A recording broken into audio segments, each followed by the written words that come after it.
ప్రభువు నామానికి స్తోత్రం. ప్రతిరోజు వినడం ద్వారా ఒక సంవత్సరానికి బైబిల్ చదవడానికి ఈ ఛానల్ సహాయపడుతుంది. Please subscribe and support. హృదయపూర్వక ధన్యవాదాలు. నేటి వేద భాగం రాజుల 2వ గ్రంథము 21వ అధ్యాయము. మనష్షే ఏలనారంభించినప్పుడు 12 ఏండ్ల వాడై యెరూషలేములో 55 సంవత్సరములు ఏలెను. అతని తల్లి పేరు హెప్సీబా. అతడు యెహోవా దృష్టికి చెడుతనము జరిగించుచు ఇశ్రాయేలీయుల ఎదుట నిలవకుండా యెహోవా వెళ్లగొట్టిన జనములు చేసినట్లు హేయక్రియలు చేయుచూ వచ్చెను. తన తండ్రి అయిన హిజ్కియా పడగొట్టిన ఉన్నత స్థలములను అతడు తిరిగి కట్టించి బయలుదేవతకు బలిపీఠములను కట్టించి ఇశ్రాయేలు రాజైన ఆహాబు చేసినట్లు దేవతా స్తంభములను చేయించి నక్షత్రములకు మ్రొక్కి వాటిని పూజించుచుండెను. మరియు నా నామము ఉంచుదునని యెహోవా సెలవిచ్చిన యెరూషలేములో అతడు యెహోవా మందిరమందు బలిపీఠములను కట్టించెను. మరియు యెహోవా మందిరమునకున్న 2 శాలలలో ఆకాశ సమూహమునకు అతడు బలిపీఠములను కట్టించెను. అతడు తన కుమారుని అగ్నిగుండము దాటించి జ్యోతిషమును శకునములను వాడుక చేసి యక్షిణి గాండ్రతోనూ సోదెగాండ్రతోనూ సాంగత్యము చేసెను. ఈ ప్రకారము అతడు యెహోవా దృష్టికి బహుగా చెడుతనము జరిగించుచు ఆయనకు కోపము పుట్టించెను. యెహోవా దావీదునకును అతని కుమారుడైన సొలొమోనునకును ఆజ్ఞ ఇచ్చి, ఈ మందిరమున ఇశ్రాయేలు గోత్రస్థానములలో నుండి నేను కోరుకొనిన యెరూషలేమునందు నా నామమును సదాకాలము ఉంచుదునని సెలవిచ్చిన యెహోవా మందిరమందు తాను చేయించిన అషేరా ప్రతిమను ఉంచెను. మరియు ఇశ్రాయేలీలకు నేను ఆజ్ఞాపించినదంతటినీ నా సేవకుడగు మోషే వారికి వ్రాసి ఇచ్చిన ధర్మశాస్త్రమును వారు గైకొనిన ఎడల వారి పితరులకు నేనిచ్చిన దేశములో నుండి వారి పాదములను ఇక తొలగిపోనియ్యనని యెహోవా సెలవిచ్చిన మాట వారు వినక ఇశ్రాయేలీల ఎదుట నిలవకుండా యెహోవా లయము చేసిన జనములు జరిగించిన చెడుతనమును మించిన చెడుతనము చేయునట్లు మనష్షే వారిని రేపెను. కాగా యెహోవా తన సేవకులైన ప్రవక్తల ద్వారా ఈలాగు సెలవిచ్చెను. యూదారాజైన మనష్షే ఈ హేయమైన కార్యములను చేసి తనకు ముందున్న అమోరీయులను మించిన చెడు నడత కనపరచి తాను పెట్టుకొనిన విగ్రహముల వలన యూదావారు పాపము చేయుటకు కారకుడాయెను.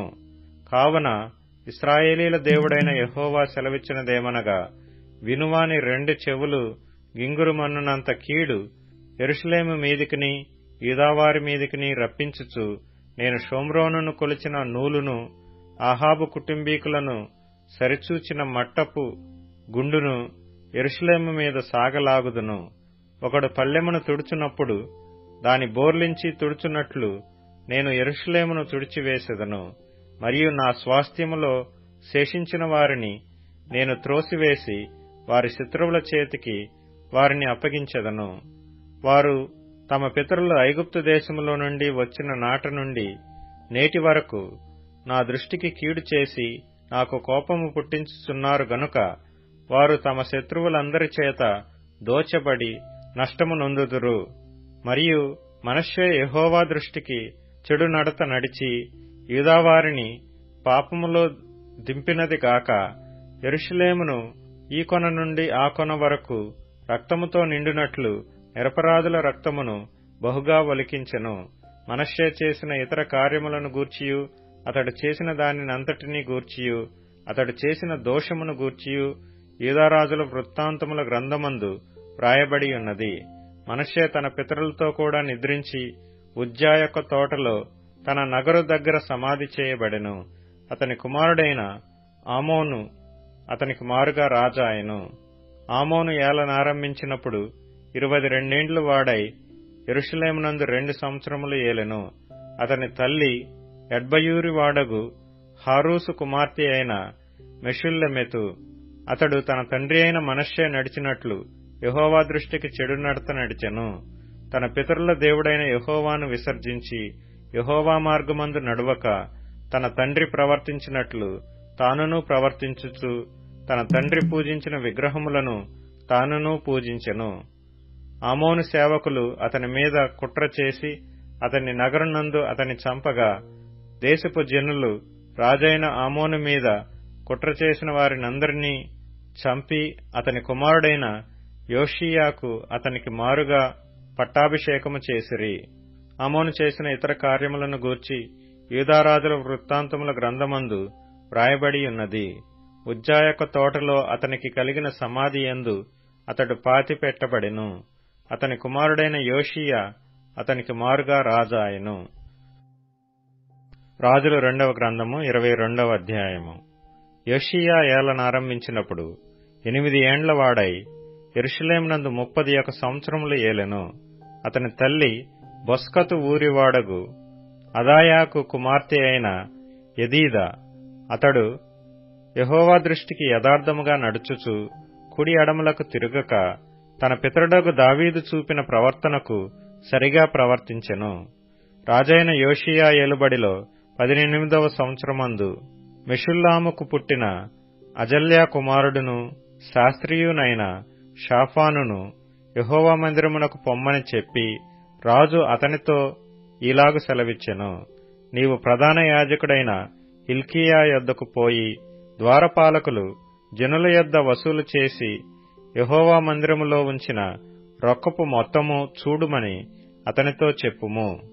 యెహోవా మందిరపు పనికి అధికారులై పని జరిగించువారి చేతికి ఆ ద్రవ్యమును అప్పగించిన తరువాత యెహోవా మందిరమందలి శిథిలమైన స్థలములను బాగుచేయుటకై యెహోవా మందిరపు పనిచేయు కూలివారికి వారు దానినియ్యవలననియు వడ్లవారికిని శిల్పకారులకును కాశపనివారికిని మందిరమును బాగుచేయుటకై బ్రాణులనేమి చెక్కిన రాళ్లనేమి కొనుటకును ఇయ్యవలననియు తెలియజెప్పుము. ఆ అధికారులు నమ్మకస్తులని వారి చేతికి అప్పగించిన ద్రవ్యమును గూర్చి వారి యొద్ద లెక్కపుచ్చుకొనకుండిరి. అంతటా ప్రధాన యాజకుడైన హిల్కీయా యెహోవా మందిరమందు ధర్మశాస్త్ర గ్రంథము నాకు దొరికినని షాఫాను అను శాస్త్రితో చెప్పి ఆ గ్రంథమును షాఫానునకు అప్పగించెను. అతడు దానిని చదివి రాజునొద్దకు తిరిగి వచ్చి, మీ సేవకులు మందిరమందు దొరికిన ద్రవ్యమును సమకూర్చి యెహోవా మందిరపు పని విషయములో అధికారులై పని జరిగించువారి చేతికి అప్పగించిరని వర్తమానము తెలిపి, యాజకుడైన హిల్కీయా నాకు ఒక గ్రంథమును అప్పగించినని రాజుతో చెప్పి ఆ గ్రంథమును రాజు సముఖమందు చదివెను. రాజు ధర్మశాస్త్రము గల ఆ గ్రంథపు మాటలు వినినప్పుడు తన బట్టలు చింపుకొనెను. తరువాత రాజు యాజకుడైన హిల్కీయాను, షాఫాను కుమారుడైన అహీకామును, మీకాయా కుమారుడైన అక్బోరును, షాఫాను అను శాస్త్రిని, అసాయా అను రాజసేవకులలో ఒకనిని పిలిచి ఆజ్ఞాపించినదేమనగా, మీరు పోయి దొరికిన ఈ గ్రంథపు మాటలను గూర్చి నా విషయములోను జనుల విషయములోను యూదావారందరి విషయములోను యెహోవా యొద్ద విచారణ చేయుడి. మన పితరులు తమ విషయములో వ్రాయబడియున్న దానంతటి ప్రకారము చేయక ఈ గ్రంథపు మాటలను వినని వారైరి గనుక యెహోవా కోపాగ్ని మన మీద ఇంత అధికముగా మండుచున్నది. కాబట్టి యాజకుడైన హిల్కీయాయును, అహీకామును, అక్బోరును, షాఫానును, అసాయాయును ప్రవక్త్రియగు హుల్దా యొద్దకు వచ్చిరి. ఈమె వస్త్రశాలకు అధికారియగు హర్హషుకు పుట్టిన తిక్వాకు కుమారుడైన షల్లూమునకు భార్య అయి యెరూషలేములో 2వ భాగమందు కాపురస్తురాలై ఉండెను. ఈమె యొద్దకు వారు వచ్చి మాట్లాడగా ఈమె వారితో ఇట్లనెను, మిమ్మును నా యొద్దకు పంపిన వానితో ఈ మాట తెలియజెప్పుడి. యెహోవా సెలవిచ్చినదేమనగా, యూదారాజు చదివించిన గ్రంథములో వ్రాయబడియున్న కీడంతటినీ ఏదియూ విడిచిపెట్టకుండా నేను ఈ స్థలము మీదికిని దాని కాపురస్తుల మీదికిని రప్పింతును. ఈ జనులు నన్ను విడిచి ఇతర దేవతలకు ధూపము వేయిచ్చు తమ సమస్త కార్యముల చేత నాకు కోపము పుట్టించియున్నారు గనుక నా కోపము ఆరిపోకుండా ఈ స్థలము మీద రగులు కొనుచున్నది. యెహోవా యొద్ద విచారణ చేయుటకై మిమ్మును పంపిన యూదారాజునకు ఈ మాట తెలియపరచుడి. ఇశ్రాయేలీల దేవుడైన యెహోవా సెలవిచ్చినదేమనగా, ఈ స్థలము పాడగుననియు దాని కాపురస్తులు దూషణాస్పదులగుదురనియు నేను చెప్పిన మాటలను నీవు ఆలకించి మెత్తని మనసు కలిగి యెహోవా సన్నిధిని దీనత్వము ధరించి నీ బట్టలు చింపుకుని నా సన్నిధిని కన్నీళ్లు రాల్చితివి గనుక నీవు చేయి మనవిని నేను అంగీకరించియున్నాను. నేను నిన్ను నీ పితరుల యొద్ద చేర్చుదును. నీవు నెమ్మది నొందిన వాడవై సమాధికి చేర్చబడుదువు. నేను ఈ స్థలము మీదికి రప్పింపబోవు కీడును నీవు నీ కన్నులతో చూడనే చూడవు. ఇదే యెహోవా వాక్కు. అంతట వారు ఈ వర్తమానమును రాజునొద్దకు తెచ్చిరి. మార్కు సువార్త 13వ అధ్యాయం. ఆయన దేవాలయములో నుండి వెళ్ళుచుండగా ఆయన శిష్యులలో ఒకడు, బోధకుడా, ఈ రాళ్లేలాంటివో, ఈ కట్టడములు ఎలాంటివో చూడుమని ఆయనతో అనెను.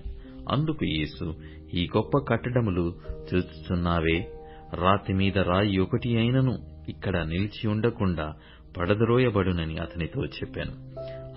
ఆయన దేవాలయం ఎదుట ఒలీవల కొండ మీద కూర్చుండియుండగా పేతురు, యాకోబు, యోహాను, ఆంద్రయ అనువారు ఆయనను చూచి, ఇవి ఎప్పుడు జరుగును?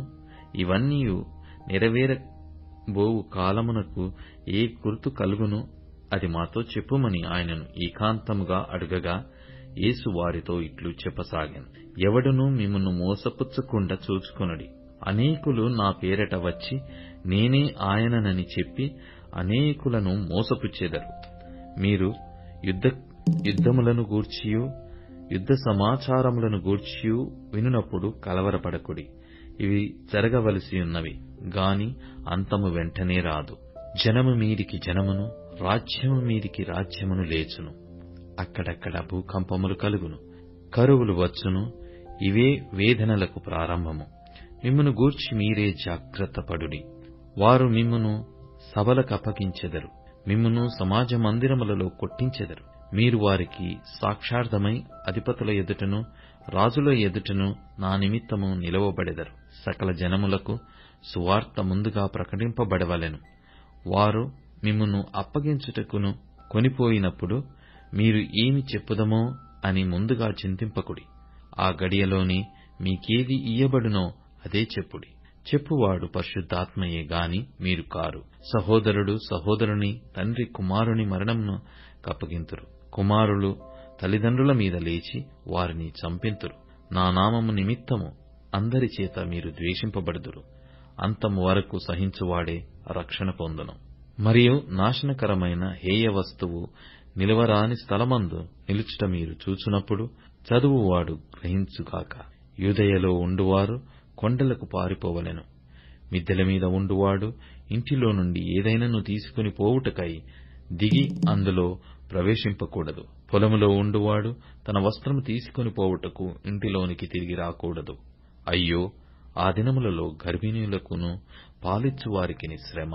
అది చలికాలమందు సంభవింపకుండా వలెనని ప్రార్థించుడి. అవి శ్రమకల దినములు. దేవుడు సృజించిన సృష్ట్యాది నుండి ఇది వరకు అంత శ్రమ కలగలేదు, ఇక ఎన్నడూనూ కలగబోదు. ప్రభువు ఆ దినములను తక్కువ చేయని ఎడల ఏ శరీరియు తప్పించుకొనకపోవును.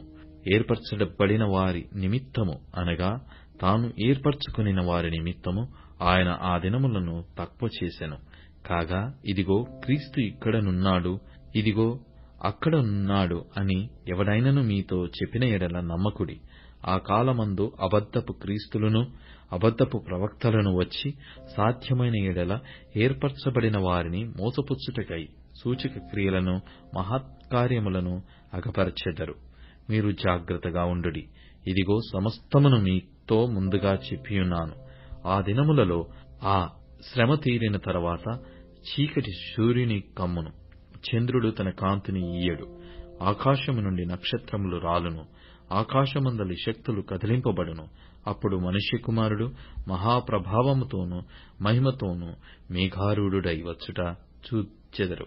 అప్పుడు ఆయన తన దూతలను పంపి భూమి అంతము మొదలుకొని ఆకాశ అంతము వరకు నలుదిక్కుల నుండి తాను ఏర్పరచుకొనిన వారిని పోగు చేయించును. అంజూరపు చెట్టును చూచి ఒక ఉపమానము నేర్చుకొనుడి. దాని కొమ్మ ఇంకా లేతదై చిగిరించినప్పుడు వసంతకాలము సమీపముగా ఉన్నదని మీకు తెలియను. ఆ ప్రకారమే మీరు ఈ సంగతులు జరుగుట చూచునప్పుడు ఆయన సమీపముననే, ద్వారము దగ్గరనే ఉన్నాడని తెలుసుకొనుడి. ఇవన్నీ జరుగు వరకు ఈ తరము గతింపదని నిశ్చయముగా మీతో చెప్పుచున్నాను. ఆకాశమును భూమియు గతించును, గాని నా మాటలు గతింపవు. ఆ దినమును గూర్చియు ఆ గుడిని గూర్చియు తండ్రి తప్ప ఏ మనుష్యుడైనను, పరలోకమందలి దూతలైనను, కుమారుడైనను ఎరగరు. జాగ్రత్తపడుడి, మెలకువగా నుండి ప్రార్థన చేయుడి. ఆ కాలం ఎప్పుడు వచ్చునో మీకు తెలియదు.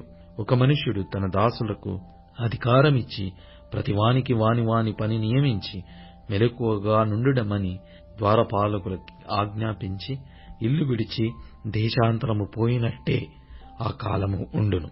ఇంటి యజమానుడు ప్రొద్దుగ్రుంకి వచ్చునో, అర్ధరాత్రి వచ్చునో, కోడి కూయినప్పుడు వచ్చునో, తెల్లవారునప్పుడు వచ్చునో, ఎప్పుడు వచ్చునో మీకు తెలియదు. ఆయన అకస్మాత్తుగా వచ్చి మీరు నిద్రపోవుచుండుట చూచునేమో గనుక మీరు మెలకువగా నుండుడి. నేను మీతో చెప్పునది అందరితోనూ చెప్పుచున్నాను, మెలకువగా నుండుడనెను. సామెతల గ్రంథం 17వ అధ్యాయం. రుచి అయిన భోజన పదార్థములున్నను కలహముతో కూడియుండిన ఇంట నుండుట కంటే నెమ్మది కలిగియుండి వట్టి రొట్టెముక్క తినుట మేలు. బుద్ధిగల దాసుడు సిగ్గుదెచ్చు కుమారుని మీద ఏలుబడి చేయును. అన్నదమ్ములతో పాటు వాడు పిత్రార్జితమును పంచుకొనును. వెండికి మూస తగినది, బంగారునకు కొలిమి తగినది. హృదయ పరిశోధకుడు యెహోవాయే. చెడు నడవడి గలవాడు దోషపు మాటలు వినును. నాలుక హానికరమైన మాటలు పలుకుచుండగా అబద్ధికుడు చెవియొగ్గును. బీదలను వికిరించువాడు వారి సృష్టికర్తను నిందించువాడు. ఆపదను చూసి సంతోషించువాడు నిర్దోషిగా ఎంచబడడు. కుమారుల కుమారులు వృద్ధులకు కిరీటము, తండ్రులే కుమారులకు అలంకారము. అహంకారముగా మాటలాడుట బుద్ధిలేని వానికి తగదు. అబద్ధమాడుట అధిపతికి బొత్తిగా తగదు. లంచము దృష్టికి మాణిక్యము వలె నుండును. అట్టివాడు ఏమి చేసినను దానిలో యుక్తిగా ప్రవర్తించును. ప్రేమను వృద్ధి చేయకోరువాడు తప్పితములు దాచిపెట్టును. జరిగిన సంగతి మాటిమాటికి ఎత్తువాడు మిత్రభేదము చేయును. బుద్ధిహీనునికి 100 దెబ్బలు నాటునంత కంటే బుద్ధిమంతునికి ఒక గద్దింపు మాట లోతుగా నాటును. తిరుగుబాటు చేయువాడు కీడు చేయుటకే కోరును. అట్టివాని వెంట క్రూరదూత పంపబడును. పిల్లలను పోగొట్టుకొనిన ఎలుగుబంటిని ఎదుర్కొనవచ్చును గాని మూర్ఖపు పనులు చేయుచున్న మూర్ఖుని ఎదుర్కొనరాదు. మేలుకు ప్రతిగా కీడు చేయువారి ఇంటి నుండి కీడు తొలగిపోదు. కలహారంభము నీటిగట్టున పుట్టు ఊట. వివాదము అధికము కాకమునుపే దాని విడిచిపెట్టుము. దుష్టులు నిర్దోషులని తీర్పు తీర్చువాడు, నీతిమంతులు దోషులని తీర్పు తీర్చువాడు. వీరిద్దరును యెహోవాకు హేయులు. బుద్ధిహీనుని చేతిలో జ్ఞానము సంపాదించుటకు సొమ్ముండనేలా? వానికి బుద్ధి లేదు గదా.